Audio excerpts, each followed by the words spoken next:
Dalam 1-2 hari ini, sasaran kemarahan massa itu adalah gedung-gedung DPRD dan kemudian gedung-gedung kepolisian. Kepada polisi.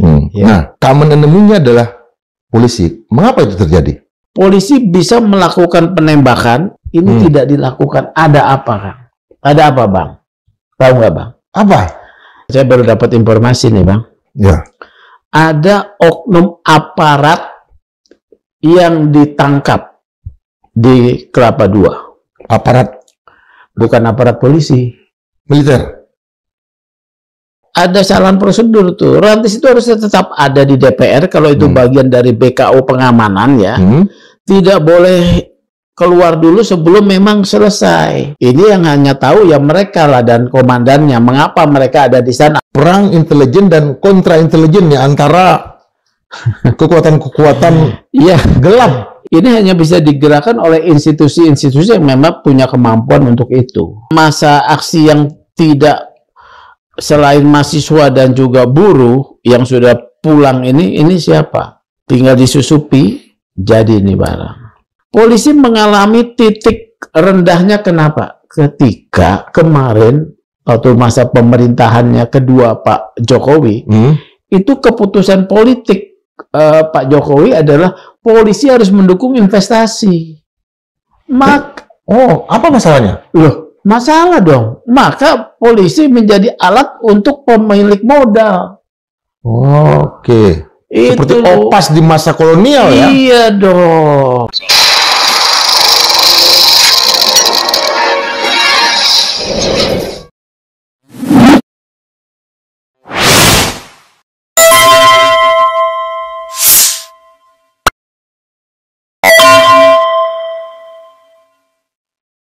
Kita melihat banyak sekali eskalasi kekerasan di ruang publik. Apa sebetulnya yang terjadi? Peristiwa apa yang sedang bergerak? Siapa pelaku-pelakunya? Kekuatan apa yang bermain? Kita menghadirkan presiden dari Indonesian Policy Watch, yaitu abang kita Sugeng Teguh Santoso. Selamat datang. Selamat datang. Selamat siang, Bang. Bang Indra. Ya. Ini suasana ini lagi agak-agak ngeri-ngeri sedap nih. Ya, untuk ruangannya nggak terlalu dingin ya. Iya. Atau kitanya yang panas. Iya. Emang suasananya lagi panas, Bang. Kita lihat dalam 1-2 hari ini, sasaran kemarahan massa, entah dari mana, itu adalah gedung-gedung DPRD dan kemudian gedung-gedung kepolisian. Kepada polisi. Ya. Nah, common enemy-nya adalah polisi. Mengapa itu terjadi? Kalau common enemy polisi ya, ini saya melihat ini ada by design ya. Untuk yang terakhir ya, mengarah kepada simbol-simbol polisi ini by design. Karena awalnya ya, kalau kita melihat polisi dikritik itu terkait kinerja, ya, terkait kinerja. Tetapi sekarang arahnya adalah memunculkan satu titik api, kemudian agar ada alasan simbol polisi diserang, ya, kuitang, ya. Nah, titik api itu bermula, kalau kita melihat ya, sekuen waktu ya, bermula dari ditabraknya Avan kan, ya, ditabrak kemudian dilindas, ya, bermula dari sana. Sebelumnya tidak ada isu untuk mempersoalkan simbol-simbol polisi. Yang ada serangan terhadap konflik pergesekan di lapangan dengan petugas polisi ketika dalam pengamanan, ya. Sebelum tanggal 28 Avan gugur, ya, meninggal, konflik yang terjadi itu konflik karena adanya pertemuan berhadapan dalam pengamanan. Tapi sekarang ada alasan untuk menyerang. Terjadilah kemudian di mana? Jogja, ya. Polda Jogja, bayangkan, Yogyakarta yang suasananya kondusif, ya, polisi Jogja yang tidak terlalu punya problematik yang besar yang dalam catatan saya, kecuali Sumatera Utara. Ya, polisi-polisi di Sumatera Utara yang memang banyak nakalnya ya. Sumatera Utara pun terjadi. Jogja, sekarang simbol-simbol polisi ini by design, ya. By design saya tidak tahu ada kelompok mana yang mau melakukan situ. Yang saya justru bertanya sebagai pengamat kepolisian ya, saya melihat sebetulnya ada satu kewenangan dari polisi, ya, dari polisi menggunakan peraturan kepala kepolisian tentang penggunaan kekuatan dalam tugas kepolisian, tetapi tidak digunakan. Apa itu, Bang? Apa bentuknya? Penggunaan kekuatan itu, yaitu kekuatan, misalnya kekuatan senjata, ya, kekuatan senjata. Sampai sekarang yang masih digunakan kekuatan itu adalah pengurai, baru sampai pada pengurai itu bisa dalam bentuk gas air mata, ya, ini pengurai massa, maupun water cannon, ya, water cannon, ya, maupun alat pelindung saja. Ada kekuatan yang belum dilakukan, yaitu peluru karet. Ini tidak digunakan, ya. Bahkan kemudian Kapolda Metro menyatakan penggunaan gas air mata hanya digunakan atas perintah saya. Padahal terjadi penjarahan properti milik polisi sendiri yang terjadi kemarin katanya di gudangnya Gegana, ya, diambil tuh. Gegana di Jakarta Pusat, ya? Jakarta Pusat tuh diambil. Bahkan polisinya silakan, saya mendengar ya dari rekaman, jangan dibakar, jangan ada bakaran-bakaran, cukup.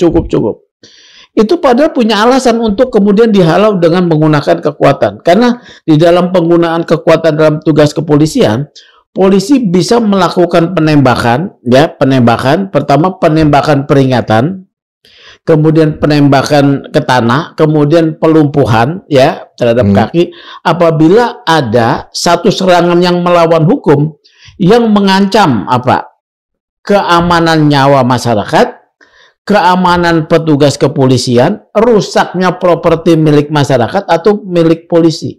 Ini tidak dilakukan. Ada apa, Kang? Ada apa, Bang? Tahu nggak, Bang? Apa?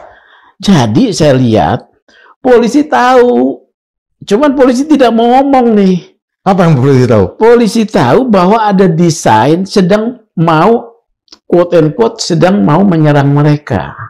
Ya, dengan digunakan masyarakat yang maju. Polisi tahu dia tidak mau menembak masyarakat itu sendiri. Karena ini akan semakin membakar situasi.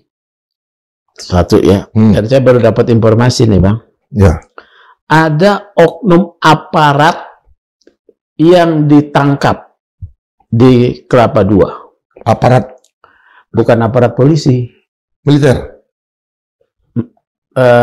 Katanya itu, tapi kemudian diralat bahwa itu disebut sebagai keluarganya militer, keluarga TNI. Tapi informasi pertama adalah TNI, ya, gitu. Gitu loh. Dan yang kejadian yang supir ojol itu, bodohnya 7 orang dari Brimob ini membawa mobil rantis berada dalam kepungan massa, ya. Dia rentan untuk masuk dalam satu pelanggaran. Informasinya katanya ojol itu didorong seseorang. Ada videonya, ya? Iya, ya. Video itu beredar, ya. Jadi memang polisi melihat ini ada satu by design mau memojokkan mereka. Kalau kita tarik ke belakang lagi, Bang, tarik ke belakang lagi nih, ini juga adalah apakah ada kaitannya? Saya bertanya, ya, apakah ada kaitannya perebutan kewenangan, ya, perebutan kewenangan, ya, kejaksaan ketika mau dalam RKUHP mau soal kewenangan penyidikan, pertentangan antara dominis litis dan juga namanya diferensi fungsional, kemudian turunnya sebelum beberapa waktu lalu aparatur TNI dalam bidang hukum menangkap narkoba. Ini ada apakah ada itu? Kita ini sedang melihat, menonton seperti itu, ya. Makanya polisi tidak mau terjebak lagi. Kalau saya lihat, ya, polisi tidak mau terjebak. Mereka bahkan menjadi sasaran nanti kemarahan massa, ya, karena memang massa tidak percaya kepada polisi dan itu beralasan, ya, karena berdasarkan survei polisi itu kan memang kepercayaan publik kepada kinerja polisi kan, penegak hukum kan terendah polisi, ya. Oleh karena itu mereka tidak mau terjebak nih dalam hal ini, tidak mau menggunakan kekuatan kekerasan. Ini yang saya lihat, ya. Jadi situasi ini memang ujian buat polisi, Bang. Situasi ini ujian buat polisi. Tidak kan yang di tadi Jogja, ya, di mana? Di Sumatera Utara tuh Polda Sumut juga, ya, kemudian Polda Metro, ya. Ini sedang situasinya agak-agak rawan nih.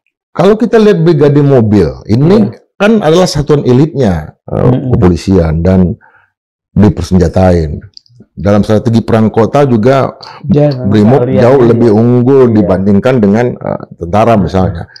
Kenapa simbol ini yang dikejar? Ini memang by accident, ya. Kalau saya lihat sebelumnya kan tidak ada persoalan Brimob. By accident Afan menjadi gugur di sana, ya. Nanti mungkin bukan hanya Brimob, tapi ada kelalaian daripada 7 orang ini membawa rantis di sana. Kesempatan di sana ada, di situ diledakkan di sana. Simbol apapun nanti yang akan diserang polisi, ya. Kalau misalnya Polantas, ya, Polantas dia bukan pasukan elit, ya. Dia diserang pasti mundur, ya. Kemarin sudah kalau menurut saya udah akan dilihat dalam kondisi kan dibuka tuh 7 orang itu. Kami berpikir bagaimana mengamankan diri, itu salah juga dia jawab sebetulnya.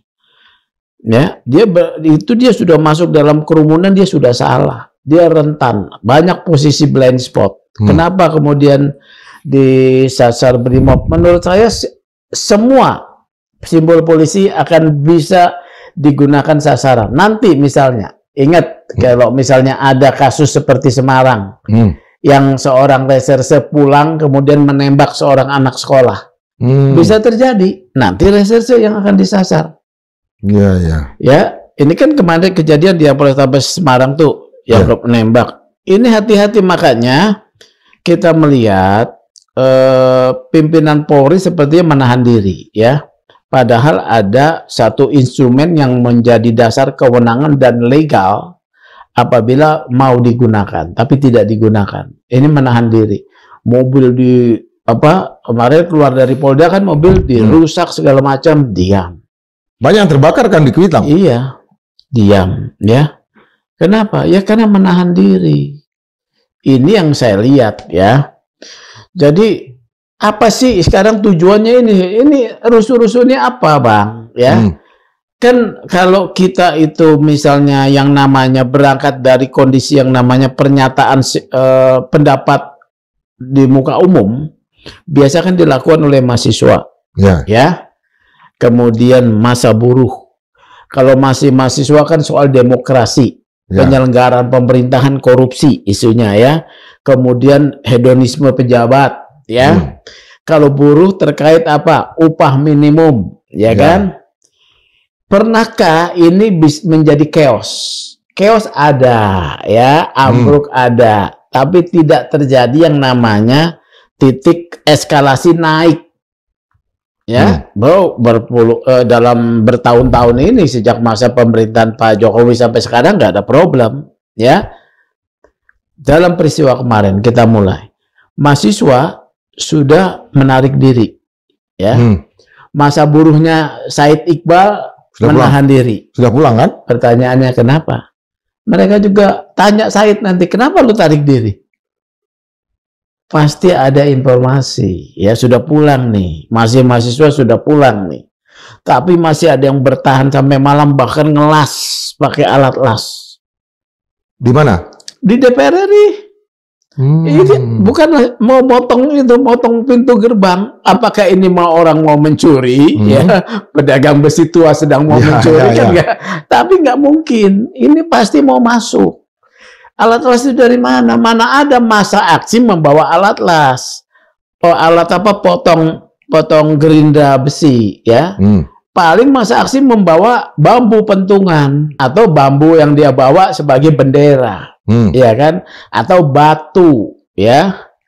Ini sudah ada las. Yang kedua, saya dapat informasi juga, ya, semalam saya turun, kembang api itu terus tidak ada henti-hentinya. Itu duit dari mana? Serang ke Makobrimob itu pakai kembang api terus menerus. Ojol dapat duit dari mana? Ini ada by design ini, ya. Oleh karena itu saya berharap eskalasi ini harus dikendalikan, ya, akan mengganggu ekonomi di tengah kesulitan ini, ya.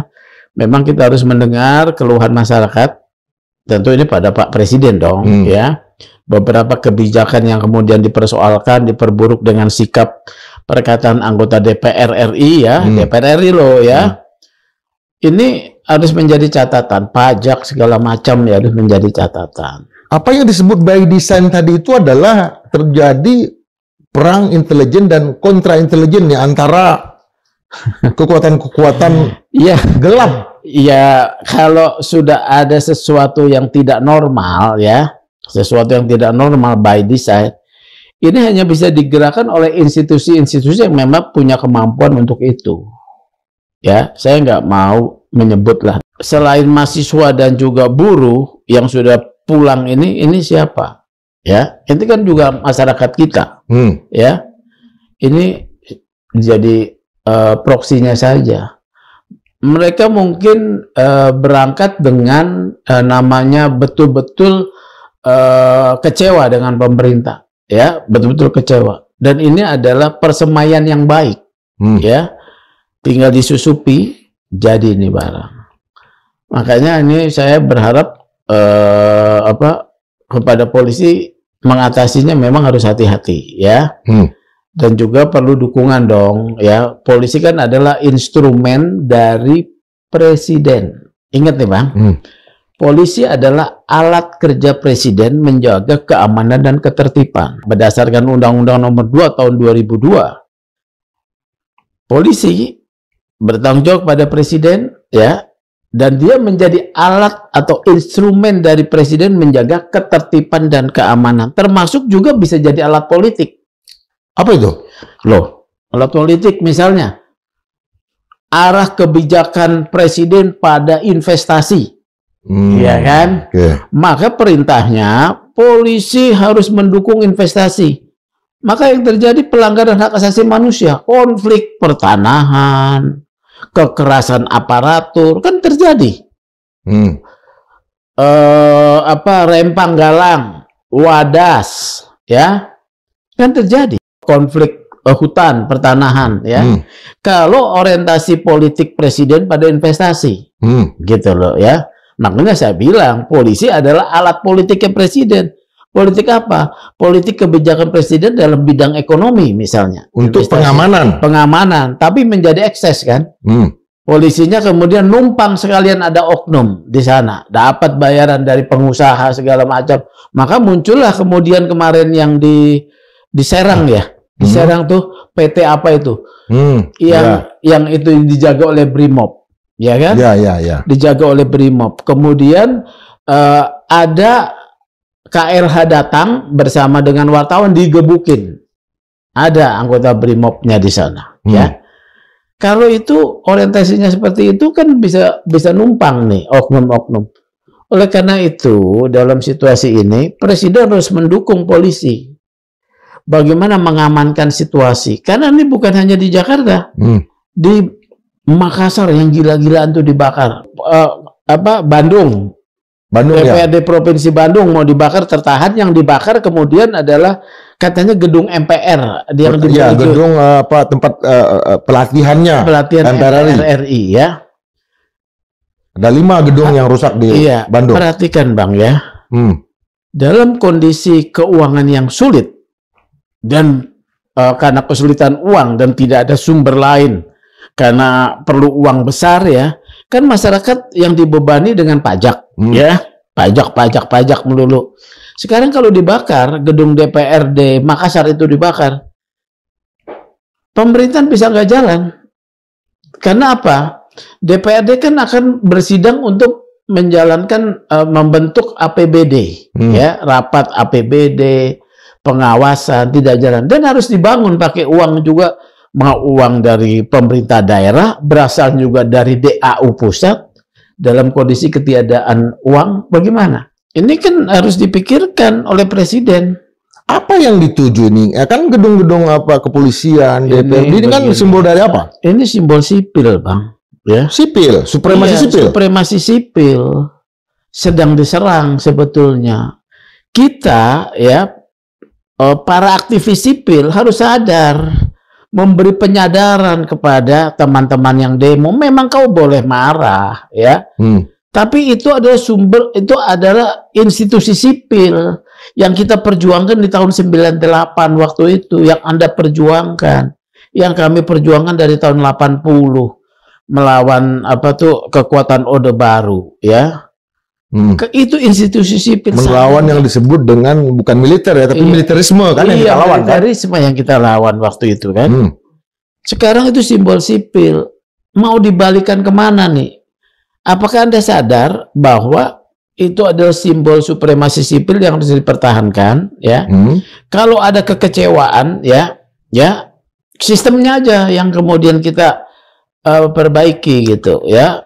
Karena kita ini kan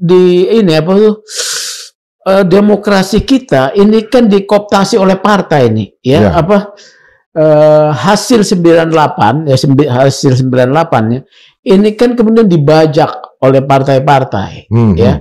Partai-partai diisinya oleh artis-artis lah, pengusaha-pengusaha lah, memang aktivis ada masuk ya, tapi sedikit karena membutuhkan uang besar. Makanya sistem rekrutmen partai politik basisnya harus dirubah, jangan pakai supaya tidak ada penggunaan uang, kampanye segala macam.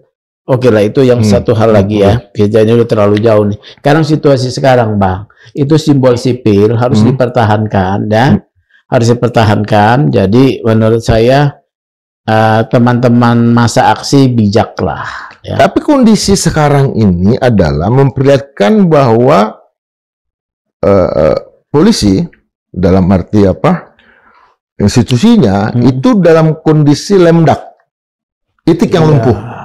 Bisa jadi ada penilaian. Bagaimana supaya ini demoralisasi? Apa memang itu yang terjadi atau memang sedang diperintahkan oleh institusinya untuk tidak sama sekali sekarang bereaksi? Situasional sekarang saya baca ya. Ini saya melihat, mau ngamati ya. Ini ada perintah untuk tidak melakukan satu tindakan eksesif ya, tindakan yang keras ya. Bisa dinilai tadi Abang bilang lemdak seperti bebek lumpuh ya. Ya bisa ya. Seperti itu. Kalau yang sekarang nih. Apa pasif gitu? Situasinya pasif aja? Enggak, tetap menjaga. Kalau DPR RI kan tetap dijaga. Mereka tetap jaga. Tapi tidak melakukan tindakan eksesif tadi, penggunaan kekuatan di dalam tugas kepolisian. Enggak dipakai sama sekali senjata, Bang. Rantis? Rantis itu kan dia untuk ini doang, mobil pendorong. Ya, sebetulnya itu rantis tuh menurut saya ada kesalahan prosedur tuh. Rantis itu harus tetap ada di DPR kalau itu bagian dari BKO pengamanan ya. Tidak boleh keluar dulu sebelum memang selesai. Pengendalian massa itu terlatih itu Dalmas. Pakai ini. Oke, Dalmas itu namanya. Sabara ya. Dari Kesatuan Sabara itu terlatih. Ya. Kalau BRIMOB itu tidak terlatih untuk mengatasi massa, dia adalah mengatasi huru-hara. Operasi di dalam Papua. kota, di Papua kan yang memimpin kan BRIMOB. Makanya nggak dikedepankan. Karena ini dia sedang keluar. Makanya saya waktu kemarin menganalisis, saya menduga dia sedang melakukan pendorongan massa ya. Apakah melawan pendorong? Ternyata tidak juga. Karena dia berada di Pejompongan. Mobil itu ada di Pejompongan, bukan di DPR. Ya. Jadi dia di tengah-tengah kerumunan, ya. Ini yang hanya tahu ya mereka lah dan komandannya. Mengapa mereka ada di sana? Apakah dia mau kembali ke markasnya atau ada kepentingan apa? Ini kan harus yang sedang didalami nih oleh pemeriksaan oleh Propam nih, ya. Iya. Dan kan dibuka tuh. Yang hanya terbuka kemudian kepada kita adalah ya kami harus menyelamatkan diri kami. Salah tuh, ya. Tugas dia adalah pengamanan DPR. Kalau emang itu sebagai bagian dari pengamanan, mereka itu salah, ya, berada di sana. Kemudian berada di dalam kerumunan dalam satu prosedur itu adalah salah, karena banyak wilayah blind spot yang tidak bisa dia pantau. Maka potensi terjadinya menabrak, melanggar orang itu besar. Dan pergerakan rantis kan biasanya nggak satu mobil aja kan? Iya. Ada mereka dalam artinya mereka konvoy. Itu harus dalam satu kesatuan komando gerak. Tujuannya adalah untuk menjaga pengamanan, ya. Dia tidak boleh berada di tengah kerumunan. Kalau melakukan pendorongan, maka massa yang didorong harus di depan, terlihat, semuanya harus terlihat, sehingga aman buat massa, aman buat aparatur, aman buat rantis itu sendiri. Ini harus didalami. Ini dia ada di sana apa gitu loh. Apakah kenapa itu juga saya jadi pertanyaan. Sampai sekarang kondisi seperti ini, kalau saya sih melihatnya semacam kekosongan alat-alat pengamanannya di seluruh Indonesia, karena kita tinggal menunggu ini gedung mana yang terbakar, gedung DPR di mana yang terbakar, kita tinggal nunggu aja. Oh, di sini terjadi kondisi kekosongan. Sebetulnya ini gimana cara mengaktifasi lagi? Bisa kalau polisi ini saya memang kalau kondisinya eskalasinya semakin naik ya, tinggi ya, ya.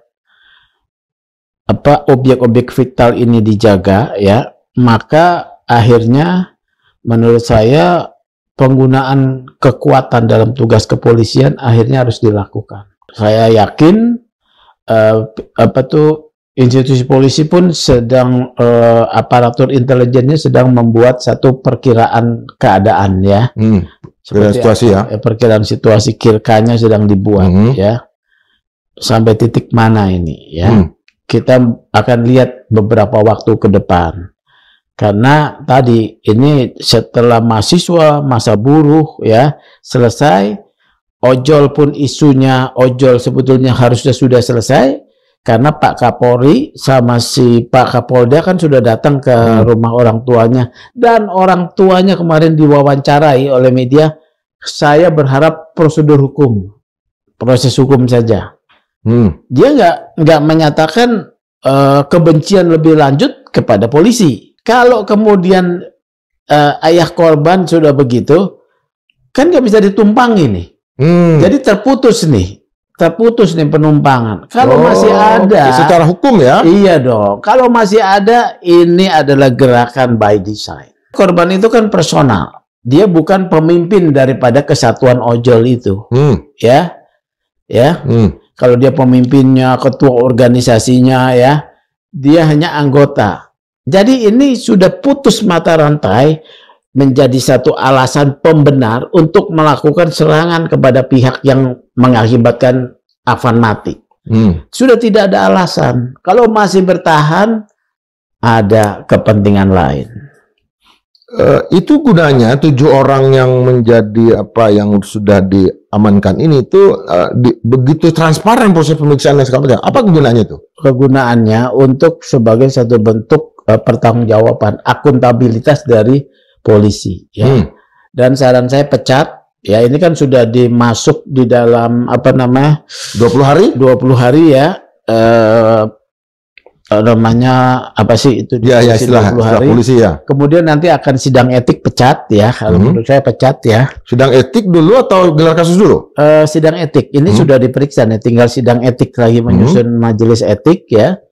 Kalau menurut saya pecat, kemudian pidananya dijalankan ya. Tindak pidananya ya.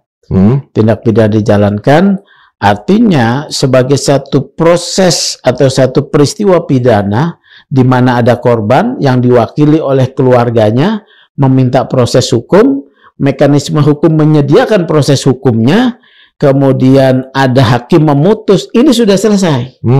Kalau masih digunakan sebagai martir, itu dicari-cari. Ya. Jadi Afan ini bukan martir? Ya, kalau dia dijadikan martir terus-menerus, itu dicari-cari.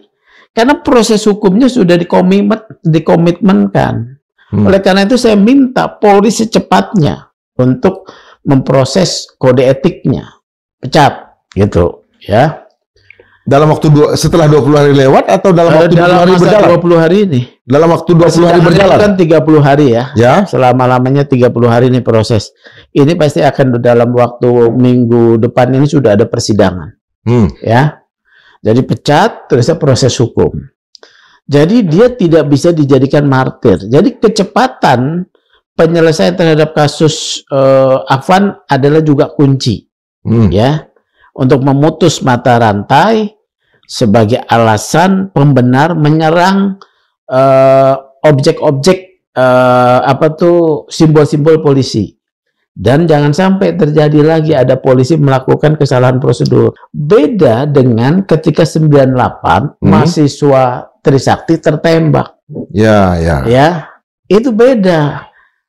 Ya, tertembak gitu loh. Karena mereka sedang memperjuangkan aspirasi ya. Ini satu peristiwa ya tidak bisa dibilang accident ya. Ini peristiwa sebetulnya faktor kesengajaannya ada ya. Harusnya kan tadi menabrak, dia berhenti, ya kemudian dia mundur, dia angkat, ya, tapi dia lindas, ya. Tapi ini sudah selesai menurut saya, ya. Tidak bisa digunakan sebagai kunci emas oleh kelompok yang mau menggerakkan terus, ya. Ya, apakah eskalasi kekerasan massa ini akan naik atau akan turun? Tidak ada alasan menurut saya mencari alasan untuk eskalasi ya, tidak ada alasan kecuali kemudian ada by design penyemaian isu ya, isunya disemai ya, kemudian penggalangan massa, kemudian provokasi ya, kemudian ada timbul korban, kemudian ada serangan balik kembali ya. Ini kan tahapan-tahapan yang menurut saya satu proses by design ini ya, melalui penggunaan. Kalau kita lihat 98 itu kan sebetulnya yang menjadi titik eskalasinya bukan peristiwa mundurnya Pak Harto. Kalau menurut saya, dan kita sama-sama itu kan masih dalam suasana damai setelah tragedi Trisakti kan. Tetapi adalah Semanggi 1 dan Semanggi 2 itu yang saya sebut dengan puncaknya kan, puncak patahan itu. Apakah akan kita mengarah ke sana? Kasus Afan tidak menjadi seperti Semanggi 1 atau Semanggi 2, ya. Karena Afan dari sisi penyelesaiannya cepat. Kalau Semanggi 1, Semanggi 2 kan proses penyelidikannya lama, ada deny, ada pengingkaran oleh negara ya, katakanlah ya, oleh yang berwenang pengingkaran. Ketika ditekan oleh kelompok sipil baru kemudian dibuka ya, tim pencari fakta ya kan. Yang maksud saya itu gini, bahwa bukan setelah kejadiannya, tapi bahwa Semanggi 1 dan Semanggi 2 itu suasana seperti perang kota karena kita ada di sana kan. Artinya apa? Ada melihat suasananya betul-betul seperti perang kota. Kenapa jadi perang kota? Ya, itu kan perubahan itu setiap ini kita mau bicara sejarah nih ya. Iya. Saya mau melihat ke depan ini dengan melihat ke belakang. Bicara sejarah nih. Tahun 52 ya, ketika moncong senjata nyontong meriam di arah istana. Peristiwa 17 Oktober. Iya. Siapa yang di situ konflik apa? Konflik internal Angkatan Darat. Kemal Idris ya, oke. Kemal Idris. Ada Nasution ya. 52 ya. Kemudian 65 ya. Di sana juga konflik juga sebetulnya Angkatan Darat dengan PKI partai dan Soekarno yang cenderung ke kiri ya. Dan di situ adalah operasi-operasi dokumen Gilchrist ya kan. Kemudian Dewan Gajah ini udah operasi intelijen 65 ya. 74 Malaris Sumitro versus Opsusnya Ali Murtopo. Jenderal Sumitro lawan Jenderal Ali Murtopo dan Sujono Mardani. Ali Murtopo. Ali Murtopo ya. Ali Murtopo Opsus tuh. Opsus ya, oke. Akhirnya dicopot semua kan. Ya. 74 ya.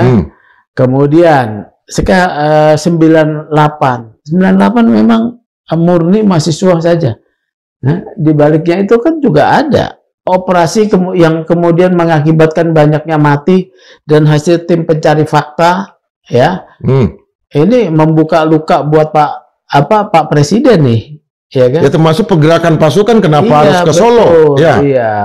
Nah, di sisi yang sebaliknya ya. Jadi semua peristiwa itu bisa terjadi kalau ada kekuatan bersenjata, kekuatan institusi yang bisa menggerakkan sumber dayanya dengan masif dan kekuatan bersenjata dan terlatih. Dan mereka sedang berhadapan. Iya ya. Kalau ini bisa saja terjadi, polisi yang dijadikan alat salah satu pihak, makanya polisi menghindar supaya ada 2 ekor gajah yang sedang berkelahi. Bukan sedang berkelahi, Bang. Sedang nggak ada alasan satu gajah ini berkelahi dengan masyarakat, tidak ada. Enggak, maksud saya begini. Ada 2 gajah ini yang katakanlah kekuatan intelijen 2 ekor gajah, sementara polisi ada di tengah. Polisi ada rakyat itu. Nah, bukan gimana cara ininya?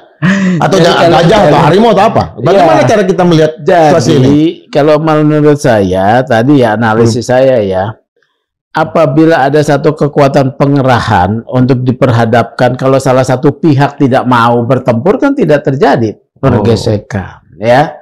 Saat ini kan polisi tidak menggunakan penggunaan kekuatan dalam tugas kepolisian. Mereka tahu mereka sedang dijadikan alat, sedang menjadi sasaran supaya terjadi benturan. Mereka tidak mau. Ini langkah cerdas menurut saya. Situasinya kan sekarang di seluruh Indonesia kan kecuali di Papua ya. Di Indonesia kan tertib sipil. Ada yang berkehendak mau darurat sipil. Tentara di BKO kan. Itu apakah itu yang mau dikejar atau ada sesuatu yang lain? Ya, kita tidak tahu ya, tapi bisa saja namanya analisis ya. Bisa ke arah sana ya. Bisa ke arah sana. Makanya melalui podcast ini saya harapkan jangan sampailah ke arah sana ya. Jangan sampailah karena tujuan-tujuan tertentu kekuasaan mau mengambil, mengorbankan masyarakat ya, korban masyarakat sebagai pion ya, untuk kena dihajar oleh peluru ya. Jangan.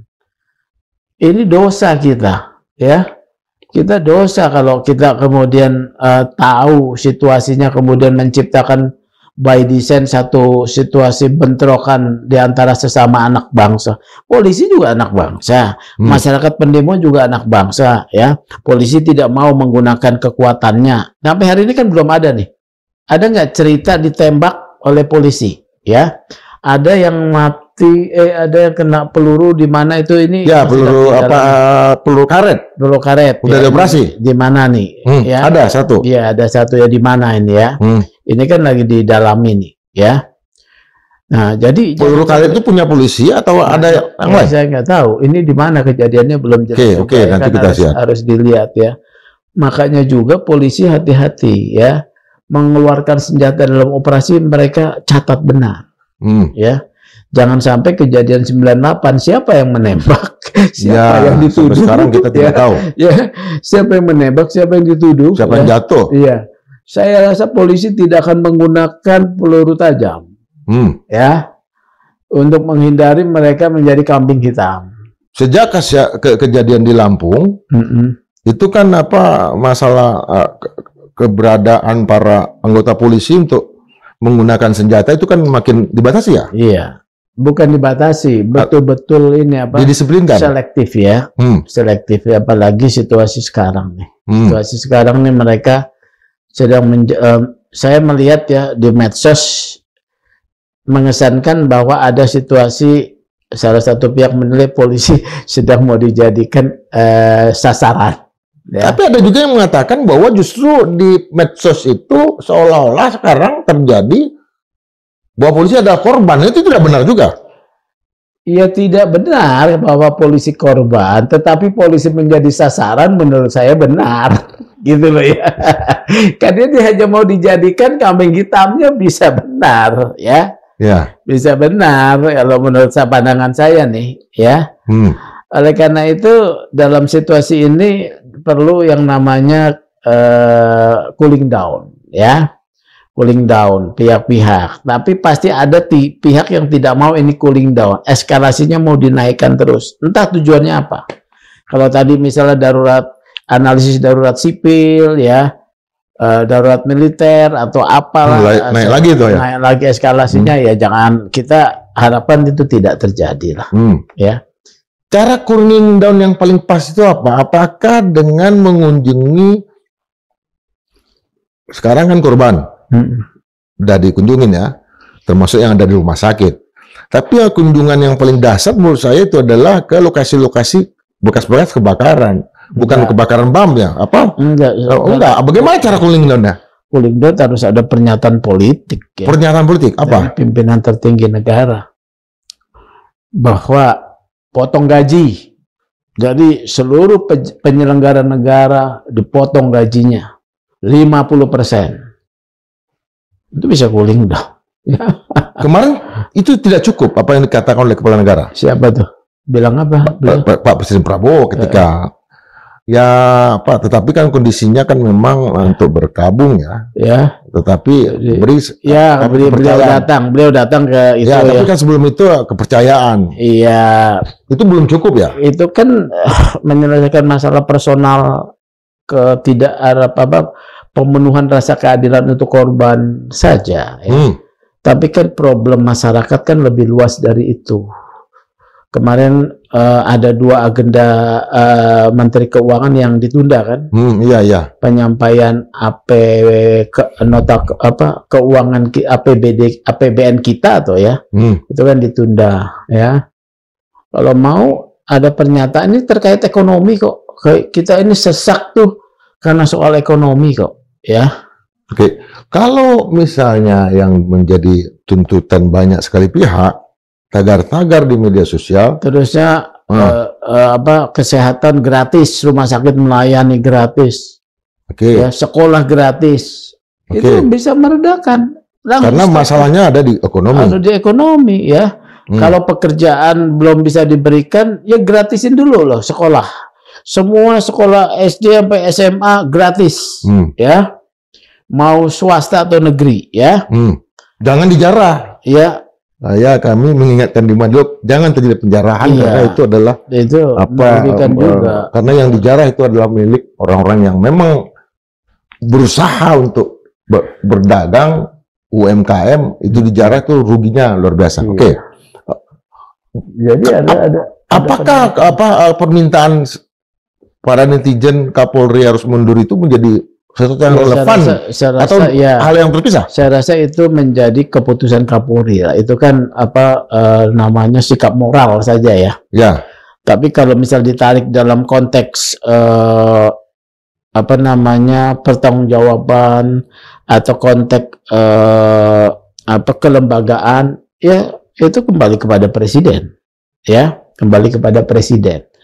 Tapi kalau kita mau mencari kambing hitamnya, ya ada yang meminta Kapolri dicopot segala macam, tolong dicarikan satu alasan yang logis bahwa dia harus dicopot atas peristiwa yang terjadi ini. Hubungannya ya? Iya, saya nggak ketemu, Bang. Ya, kenapa? Kapolda. Ya. Saya juga nggak ketemu. Kita tariknya kepada regulasi ya. Ada yang namanya perkap tentang peraturan kepala kepolisian tentang pengawasan melekat. Ya, di sana ada satu ketentuan tentang pertanggungjawaban sampai pada 2 level, ya.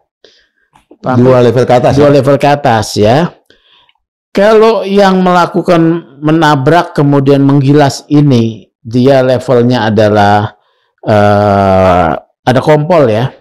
Kompol di atas itu. Kompol paling tinggi kan, ya. Kompol. Di atasnya kan AKBP, ya kan? AKBP. Di atas AKBP kan adalah kombes. Ya paling di situ aja. Ya, dan komandan kesatuan nih kombes nih. Ya, dan itu pun BRIMOB, ya. Yang paling tinggi kepala BRIMOB. BRIMOB Dankor kan, bintang 3. Nggak bisa juga Dankor kena. Dan satnya paling yang komandan di Kuitang, ya. Ya, Dankor kan bintang 3. Itu Dankor, ya. Terus kepada Kapolri apa korelasinya nggak ada. Makanya, ya, kepada Kapolda pun nggak ada, ya. Nah, kalau mau kita cari alasan itu, ya, makanya saya belum ketemu alasan karena saya kan seorang yuris, ya. Ya. Tapi kalau emang tuntutan mundur itu, ya kembalilah kepada Pak Kapolri. Itu subjektivitas dari Kapolri, ya, Pak Listio, ya. Misalnya tiba-tiba yang menggantikan adalah seorang hokis, ya, yang hobi perang. Diganti nih. Oh, sikat aja masyarakat. Apa yang terjadi?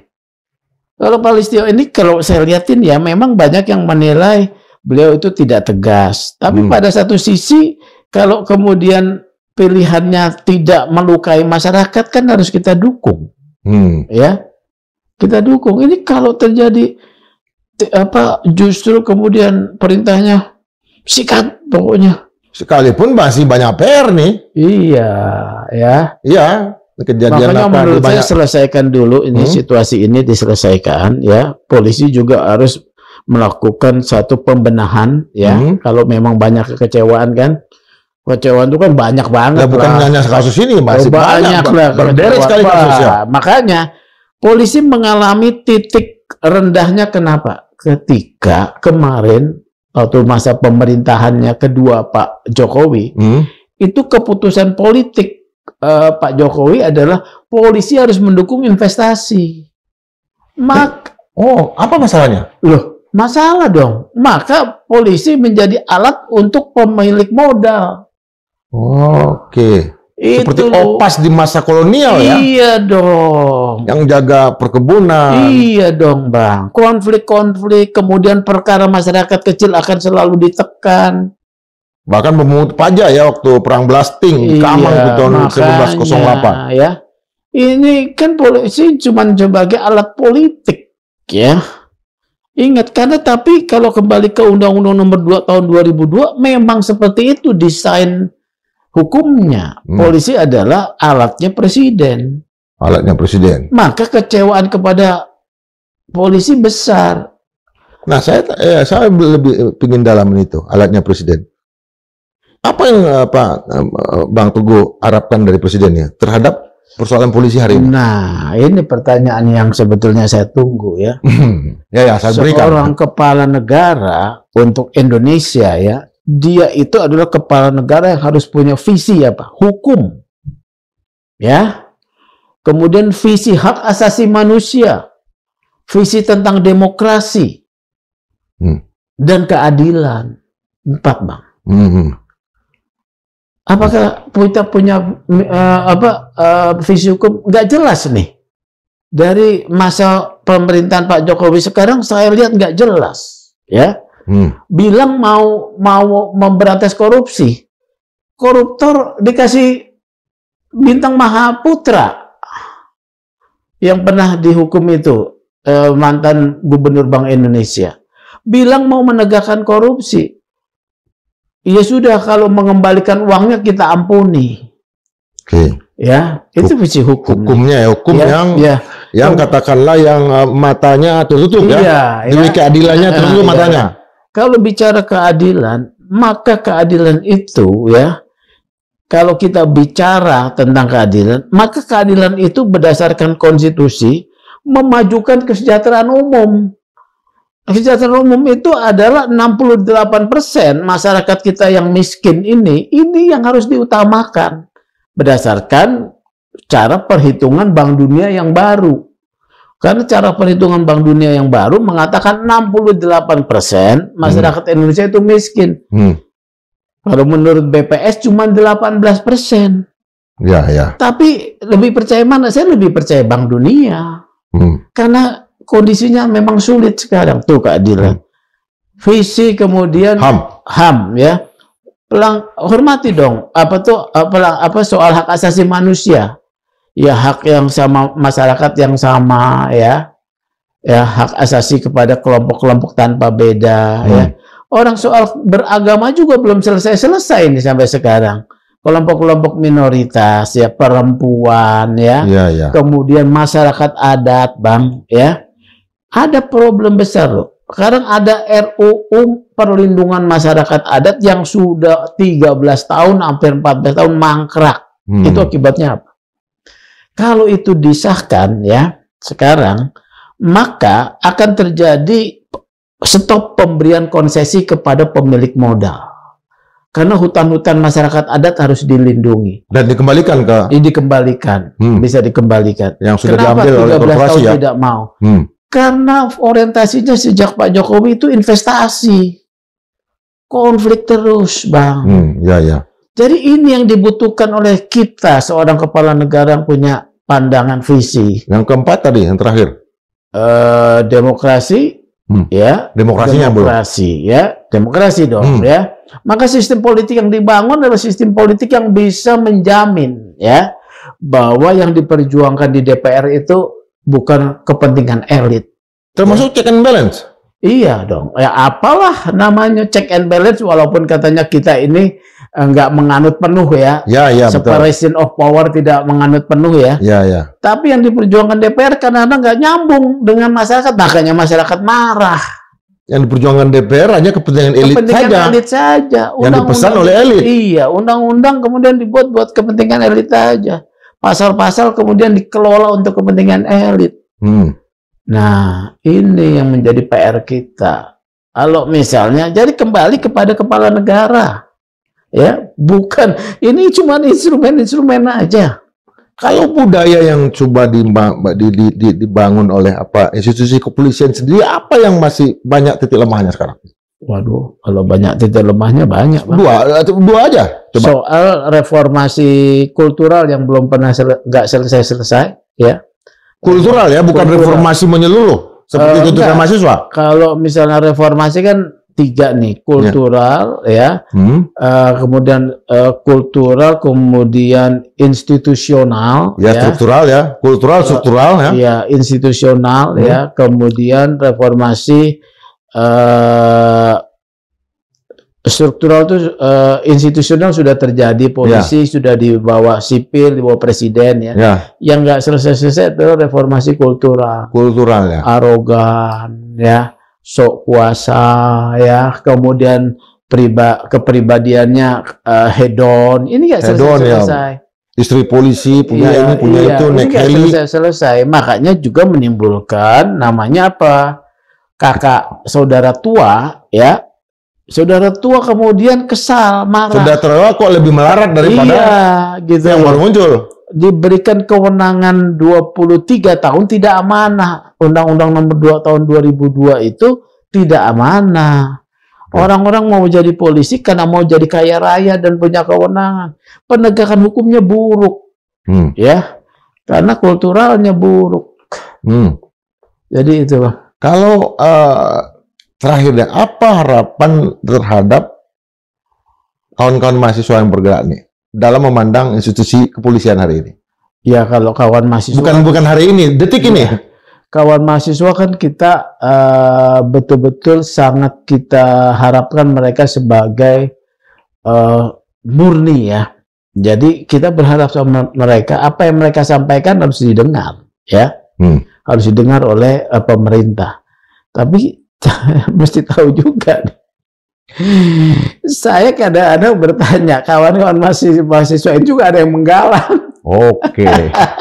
Begitu dia jadi tokoh, dia kemudian tiba-tiba muncul nanti pada saat ini dapat ini dapat itu. Yang penting idealismenya yang idealismenya kita yang mengalah. Dijaga. Kita yang mengalah. Iya, ya kan gitu ya. Tapi kita masih percaya sama teman kawan-kawan mahasiswa, adik-adik mahasiswa, suarakan terus. Ya. Karena mereka saya percaya mencintai bangsa ini dan tidak akan itu melakukan pembakaran, ya. Tidak akan, Bang. Oke. Gitu. Mereka punya idealisme. Oke. Sobat Malilog, institusi kepolisian itu adalah salah satu yang memang menjadi alat revolusi dalam arti melindungi keamanan rakyat. Makanya dulu polisi pertama yang dijadikan kepala yaitu Supriyadi, tapi nggak pernah datang, hilang tak kemana, Badan Keamanan Rakyat ya. Nah sampai sekarang juga kita lihat buah dari reformasi adalah pemisahan institusi polisi dengan tentara. Sekarang kita melihat suatu suasana yang sangat mengganggu apa yang disebut dengan supremasi sipil, tertib sipil, ketika polisi menjadi sasaran amok, sasaran kemarahan, dan mudah-mudahan situasi ini segera berakhir. Tetapi itu tentu dengan banyak catatan dari kita bahwa institusi kepolisian harus berubah. Banyak pekerjaan rumah yang harus kita lihat untuk memperbaiki, mengubah, dan menyehatkan institusi kepolisian agar kita memang menjadi bangsa yang bermartabat. Sampai jumpa dalam edisi berikutnya dengan Bang Sugeng. Terima kasih. Terima kasih, Bang.